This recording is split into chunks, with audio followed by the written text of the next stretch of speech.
ਹੁਣ ਜੇ ਦਾ ਪਿਓ ਹੀ ਕੋਈ ਨਹੀਂ ਹੋ ਸਕਦਾ, ਬਾਬੇ ਸ਼ਾਹੀ ਕੋਈ ਨਹੀਂ, ਮੈਂ ਤੁਹਾਡੇ ਬਾਬਿਆਂ ਦੀਆਂ ਦੁਕਾਨਾਂ ਬੰਦ ਕਰਾਂਗਾ। ਉਹ ਡੱਕੀ ਜਾ ਪਿਆ ਹੀ ਨਹੀਂ। और ये देखिए अल्लाह दे रंग देखो, शैतान वड्डा है ना, शैतान यकम रमजान आवे तो ओ शैतान कैद हो जाता है, यकम रबीउल अव्वल आइए तो जेलम दा छोटा शैतान ही कैद हो गया। तवज्जो है। अगली गल सुनो ये भी समझ लो जनाब, ताकि तुहानू समझ आ जाए। मिर्जा कहता सी मेरे ना 3 मिलियन यानी 3 लाख, कहना 30 लाख बंदे हैं मेरे चैनल पर। हाँ इतनी मेरी फॉलोइंग है। एक बंदा मुलाकात वास्ते पिछू नहीं गया। मैं कि गई फॉलोइंग ए नुआ देने गंदी औलाद ना मजा ना स्वाद।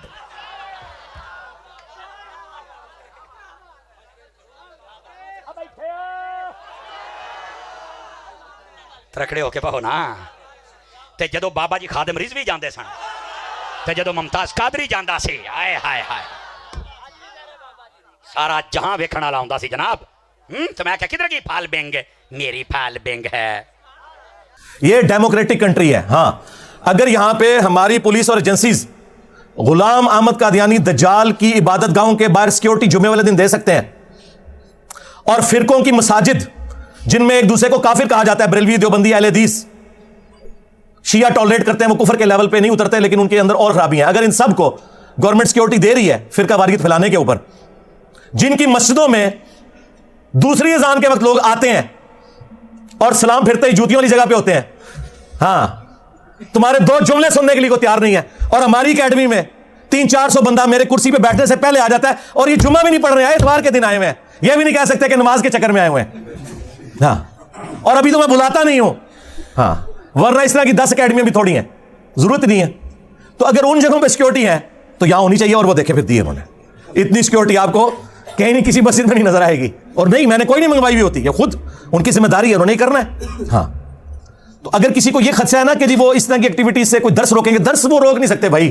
हाँ, यहां कोई मलूकियत नहीं है, वो दर्स को मैनेज करेंगे कि बाहर सिक्योरिटी देंगे। हाँ, यह नहीं हो सकता, और वल्लाह आज तक किसी की जुर्रत नहीं हुई ये बात करने की। कोई इशारतन भी करे ना तो फिर मैं उसको सिर्फ एक आध जुमला अपनी जुबान में बोलता हूं, फिर उसे बात समझ आ जाती है कि क्या कह रहा है। हाँ, वो चंद पुलिस वालों ने ना, वो इंजीनियर साहब, वो आपको पता है, वो फिर FIR काटने में, फिर मैंने कहा फिर ठीक है इतवार को 400 बंदा थाने में आ जाए। हाँ, 4 मौलवी आ जाए थाने में, तुम लोगों का वजू टूट जाता है। हाँ, और 400 बंदा मैं लेके चला जाऊं। मैंने कहा मैंने करना नहीं है, लेकिन मैं तुम्हें बता रहा हूं, तो भाई इशारतन बात समझ आया करो। तुम्हारे बड़ों को तो ये बातें पता है, उनको तो मैं ये कहता भी नहीं हूं, वो खुद समझते हैं। अच्छा, बाकी आपने कल 29 अप्रैल 2023 को 22 करोड़ की आवाम में 22 चंदों में पलने वाले चंद बंदों का जमघटा देख लिया। 22 तो ज्यादा बंदे नहीं सन। हाँ, कितने गई 22 करोड़ आवाम? कहते हैं जी वो जब रमजान खत्म होगा, रमजान में तो हम मसरूफ थे, रमजान के बाद जब हमारा बड़ा भाई यानी शैतान लईन आजाद होगा तो हम उसके साथ मिलके कंपेन चलाएंगे। कंपेन ये चलाई है कि पूरे मुल्क में कंपेन चलाई ना इन्होंने कि इंजीनियर साहब की हाजिरी के वक्त आप लोग वहां पे पेश हों। जी, 22 करोड़ की आवाम में 22 बंदा भी नहीं था, और मैंने अपने साथियों को भेज के वीडियोस भी रियल टाइम बनवा ली थी कि कितने बंदे थे, और उनकी शक्लें भी आपको पता चलेंगी कि वो, और यार तुमसे तो सियासी लीडर बेहतर है, कम से कम वो बिरयानी के चक्कर में 100-150 बंदा इकट्ठा कर लेते हैं। 22 करोड़ आवाम, अल्लाह दो बंदे हो। ये कॉल मैंने दी होती ना, फिर तुम देखते बंदे कितने इकट्ठे होते हैं, लेकिन हमने ये काम करना ही नहीं। हमें क्या जरूरत है भाई, हमारे पास अल्लाह की वजह से 8 लाख की फौज है। हाँ, लाखों में पुलिस ऑफिसर्स हैं, ये है हमारी फोर्सेस। हमको नॉन स्टेट एक्टर तो नहीं है तुम्हारी तरह, जरूरत नहीं इनकी। नाके लगे हुए थे दोनों तरफ सेशन कोर्ट के, कोई करीब नहीं था फटक सकता। ये जितने ही बाहर दूर दराज खड़े हुए हैं, अंदर नहीं कोई घुसने देता इनको। तो ये इनकी चीखें आप सुने, बस ये कुछ कर सकते हैं। बाकी जो ये आए दिन अदालत में भी और आगे जगह पे कहते हैं जी इंजीनियर साहब ये हैं, इंजीनियर साहब ये हैं, और फिर ये मुनाजरों की भी ऑफर करते हैं। भाई मैं तो तैयार हूं, अगर तुम लोग ये समझते हो कि इससे कोई मसला हल होने वाला है तो बड़ों को लॉन्च करो, छोटों के साथ नहीं बैठेंगे हम। हाँ, जब तुम्हारे फिरकों की मसाजिद के अंदर नमाजियों की तादाद से ज्यादा हमारे स्टूडेंट्स हैं दुनिया में, तो मैं तुम्हारे गली मोहल्ले के बच्चों के साथ बैठूंगा, और फिर तुम खुद ही कहते हो इसने एक फिरका बनाया। तुम्हारे बकौल अगर ये फिरका है नाऊज़ु बिल्लाह, तो उस फिरके का बानी फिर मैं हूं ना, तो लाओ तुम अपने बड़े लॉन्च करो। बरेलवी लेके आ जाए मुफ्ती मुजीबुर रहमान साहब हाफिज़हुल्लाह को, देवबंदी ले आए मुफ्ती तकी उस्मानी साहब हाफिज़हुल्लाह ताला को, और अहले हदीस ले आए साजिद मीर साहब को, और शिया ने लाना है तो साजिद नकवी साहब को ले आए। मैं कदमों में बैठूंगा, बात करें अकीदत तौहीद पे, खत्म नबूवत के ऊपर। ठीक है, मैं तो सबको मुसलमान समझता हूं, तुम लोग एक दूसरे को काफिर समझते थे ना, आज मेरी नफरत में इकट्ठे हुए हो, लेकिन अभी भी इकट्ठे हैं। मुसलमान नहीं एक दूसरे को समझते। वो कहते हैं हम काफिर नहीं कहेंगे एक दूसरे को, अल्फाज गौर करें, हम काफिर नहीं कहेंगे, यानी है वहां लेकिन कहेंगे नहीं। हाँ, मैंने कहा था नहीं लिखो कि ये सारे फिरके मुसलमान हैं, बरेलवी, देवबंदी, अहले हदीस, शिया सारे मुसलमान हैं, सारों को चंदा देना जायज है, एक दूसरे के पीछे नमाजें पढ़ना जायज है। कोई तैयार हुआ? अब मेरे किसी स्टूडेंट ने मुझे गिला नहीं करना कि मैं उलमा के साथ नहीं बैठता, मैं नियो टीवी पे बैठा और आपने देख लिया इनका क्या असर हुआ है। एक्सपोज हो गया, वो हमारे पंजाबी में कहते हैं चगे लगे। अच्छा, जब वो स्टूडियो रिकॉर्डिंग हुई ना, तो इन्होंने मौलवियों ने अपने ग्रुपों में कहा ओए इंजीनियर की दुर्घट बना दी हमने, अभी प्रोग्राम अनकरीब अपलोड होने वाला है। हमें लोग मैसेज कर रहे जी क्या हुआ? मैंने कहा यार कुछ भी नहीं हुआ, दुर्घट तो उन्होंने अपनी खुद बनवाई है। वो कहते हैं नहीं हमने इंजीनियर के साथ। अच्छा, वो ये समझते हैं कि 3 घंटे के प्रोग्राम में इंजीनियर साहब को सिर्फ हमने 5-6 मिनट बोलने दिया, हमने बोलने नहीं दिया तो ये हमारी कामयाबी है। उनको पता नहीं है कि मैं तो 30 सेकंड में किला ठोक के रख देता हूं और तुम्हारे सारे वैसी किस्म के दरिंदे जो है ना उस किले पे बांध देता हूं। मुझे तो लंबी जरूरत नहीं है, बाकियों को चुप कराता था और मैं अपनी बात करके था, मेरी बात complete, damage has been done. हाँ, तो मैंने अपने स्टूडेंट से कहा यार सब्र कर लो, प्रोग्राम ऑन एयर तो होने दो। प्रोग्राम ऑन एयर हुआ।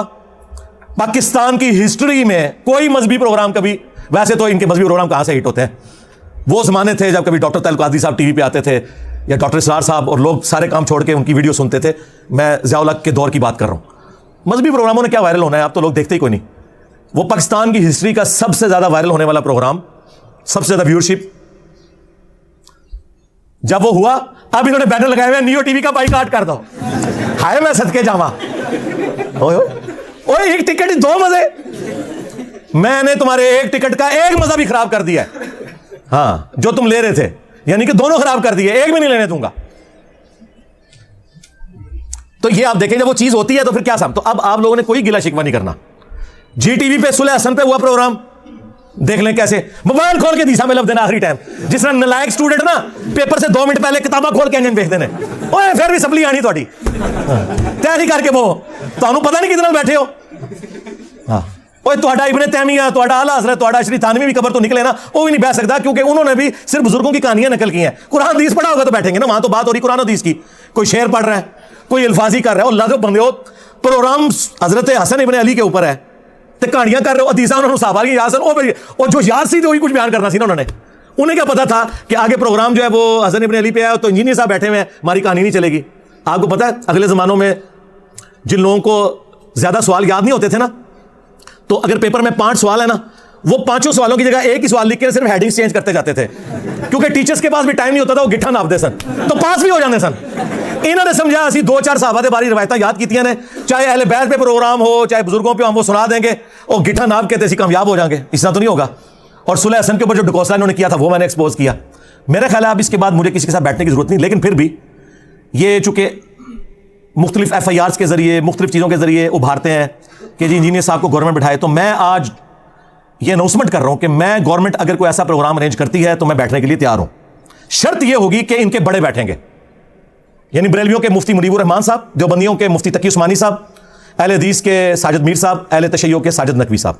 ठीक है, अगर बड़े नहीं बैठते तो मुझे जरूरत ही नहीं है भाई। इनके बड़े और छोटे, जिंदा और मुर्दा, सबकी व्यूअरशिप मिलाएं, उससे ज्यादा मेरी एक अकेले प्लेटफॉर्म की, हमारे एक चैनल की है।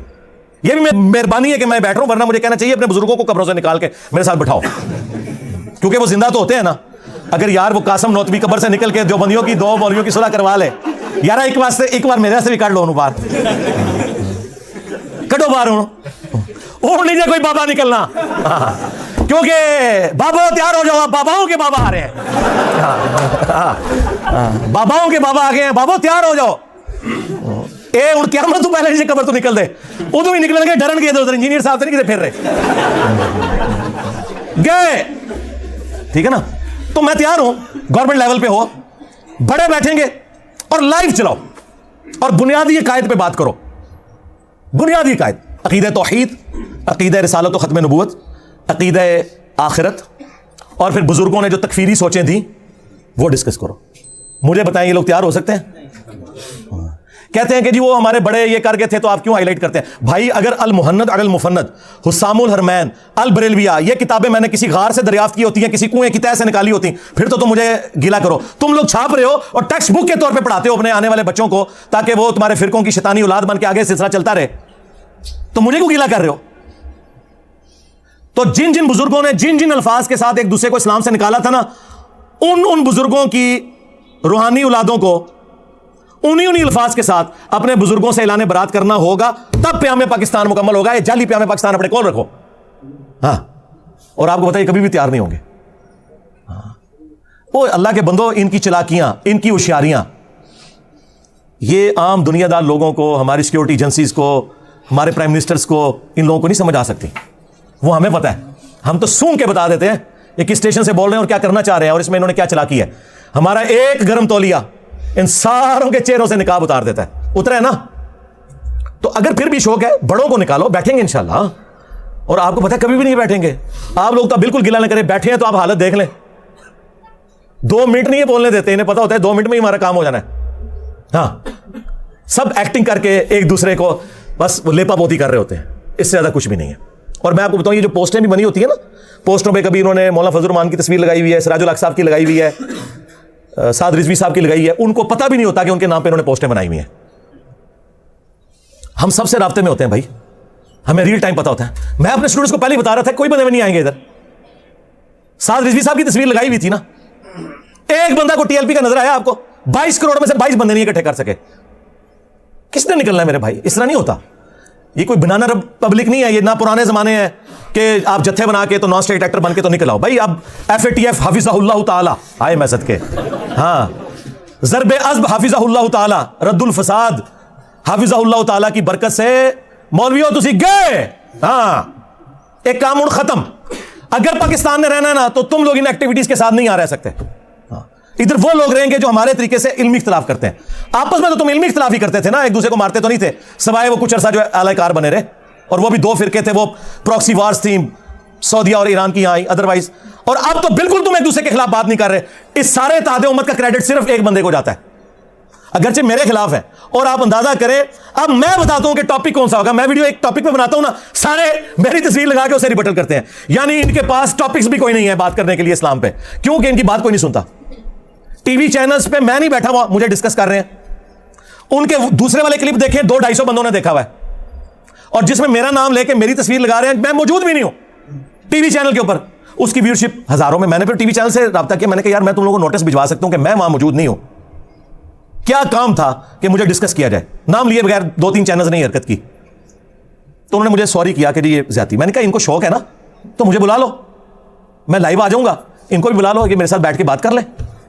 लेकिन जो कुछ तुम ये हरकतें कर रहे हो, मैं उसको वीडियो में जवाब जरूर देता हूं। वो वीडियो रिकॉर्ड हो चुकी हुई है, वो उस पर रेफरेंसेस लगने, तो वो अनकरीब आस्ता आस्ता अपलोड होना शुरू हो जाएंगी।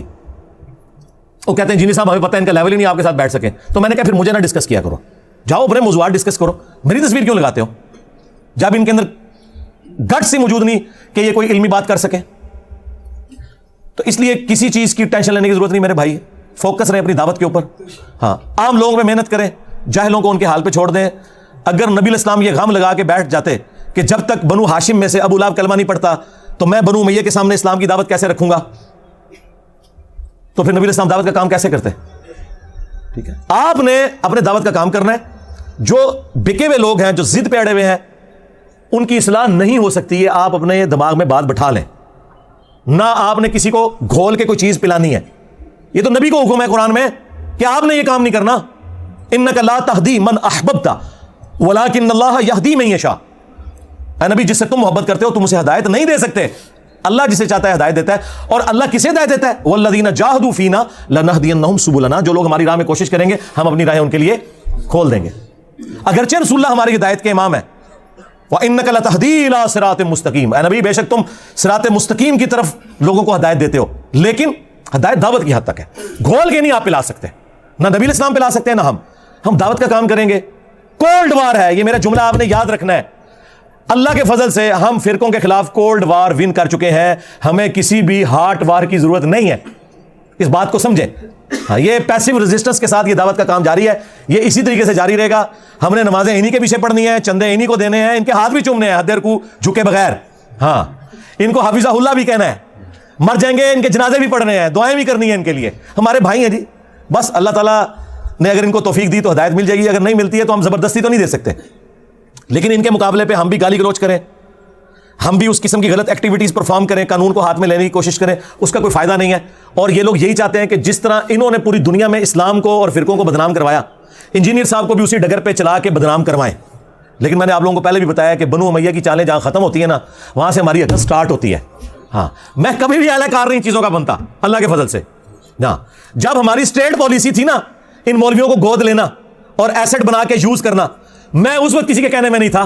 आज तो सारे मेरे कहने में आए हुए हैं इस हवाले से कि उनकी भी पॉलिसी वही है जो हम पहले उनसे चीख चीख के मनवाना चाहते थे। उन्होंने धक्के खा खा के, दुनिया की बातें सुन सुन के, अपने ऊपर लगाई गई सैंक्शंस के डर की वजह से वो सारी बातें लर्न कर ली हैं। ठीक है, तो ये अल्लाह ताला ने आपको वो एरा दिया है जो हमारी इस दावत हक, जो खत्म नबूवत की बरकत से रसूलुल्लाह की दावत है सल्लल्लाहु अलैहि वसल्लम, एक परफेक्ट उसी पैटर्न के ऊपर चल रही है अल्लाह के फजल से। उसके लिए हालातों वाकयात भी अल्लाह ने हमें बड़े फेवरेबल दिए हैं। कितने जबरदस्त फेवरेबल हालातों वाकयात दिए हैं कि इंटरनेशनल मीडिया हो, लोकल मीडिया हो, रियासती इदारे हो, सब के सब एक पेज के ऊपर है कि किसी को कोई जत्था बनाने की, कानून हाथ में लेने की जरूरत नहीं है। रहेगी हमारी वीडियो से किसी को तकलीफ है और तुम लोग कांट छांट के उसमें से उसके मुंह में अपना लुकमा डाल के अपनी उसकी तशरीहात करके पेश करते हो, तो भाई आओ साबित करो उसको। गवर्नमेंट को इस तरह के मामलात करे तो मैं फिर इनको बताऊंगा कि इनकी फिक्र की किताबों में लिखा हुआ है, और मुफ्ती हनीफ कुरैशी साहब ने तो वीडियो में भी ये बात की है कि अगर किसी की बात में 99 मतलब कुफर के निकलते हो और एक मतलब इस्लाम की तरफ जाता हो और वो बंदा बात करने वाला मुसलमान हो, तो मुफ्ती पर वाजिब है कि वो इस्लाम का हुक्म लगाएगा, 99 कुफर की बातें छोड़ देगा, क्योंकि वो मुसलमान है, वो तो सोच भी नहीं सकता ये काम करने का। लेकिन बस आज ये लिखना भूल गए सवाए इंजीनियर साहब के कि उनकी 100% बातें इस्लाम के मुताबिक हो, फिर भी कुफर का हुक्म लगाना है। तो मुझे तो फर्क नहीं पड़ता। मैंने आपको बताया, जो लोग हमें समझाते थे ना, इंजीनियर साहब जरा हाथों ला रखो, हैं सरकार, हाथ मैंने इनकी गर्दनों पे रखा हुआ ना इल्मी, इसीलिए आप देखें इनकी चीखें निकल रही हैं और इस दावत के आगे बंद नहीं बांध सक रही है। अगर मैं डिफेंसिव मोड में होता तो देखते ही आपको कच्चा खा जाते। ये दबके इस वजह से हैं, इनको जुबान ही समझ आती है।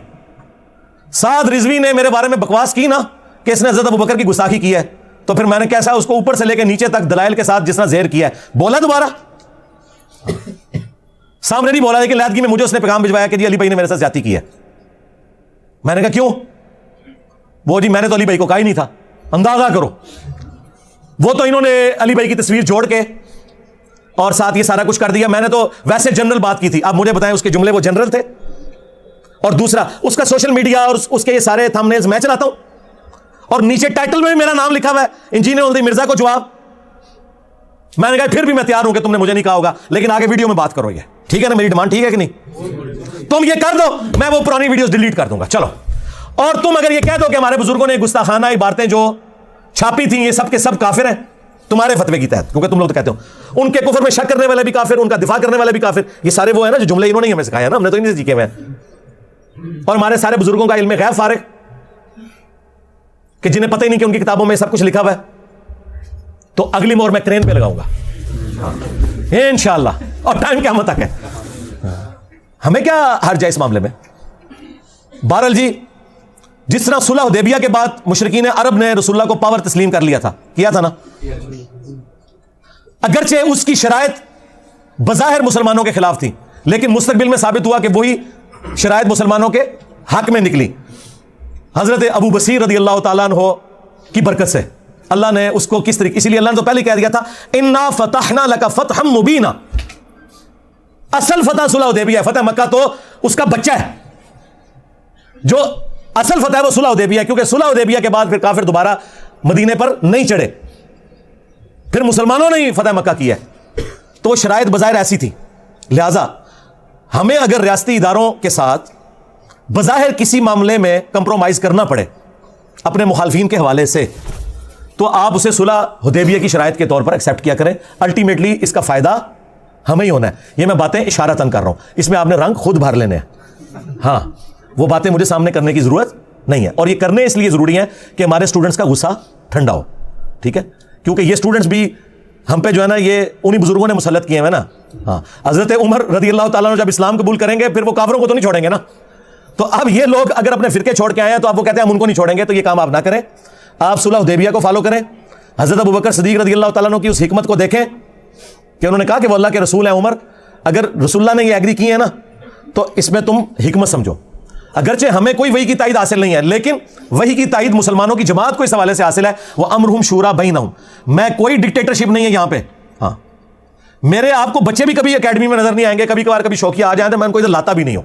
सिक्योरिटी इश्यूज भी होते हैं, और वैसे भी उन्होंने तो खैर बाहर ही सेटल हो जाना है। मेरे भाई इंग्लैंड है दो, वो तो मुझे भी जोर लगा रहे थे, मैंने कहा मैंने तो इधर ही है बैठना है। उसकी वजह है कि अगर मैं यहां से हिलता हूं ना तो फिर लोगों के हौसले पस्त हो जाएंगे, इन्हें मौका मिल जाएगा। तो सरकार मैंने बताया कि जब तक तुम्हारे फिरके का आखिरी मौलवी कब्र में नहीं चला जाता और उसकी कब्र पे मैं विक्ट्री का निशान बना के नहीं बैठ जाता, मैंने नहीं इधर से जाना। अब मैंने इधर से जाना तो सीधा रसूलुल्लाह के कदमों में ही जाना है इंशाल्लाह सल्लल्लाहु अलैहि वसल्लम, इंशाल्लाह ताला। ये तुम लोग छोड़ दो।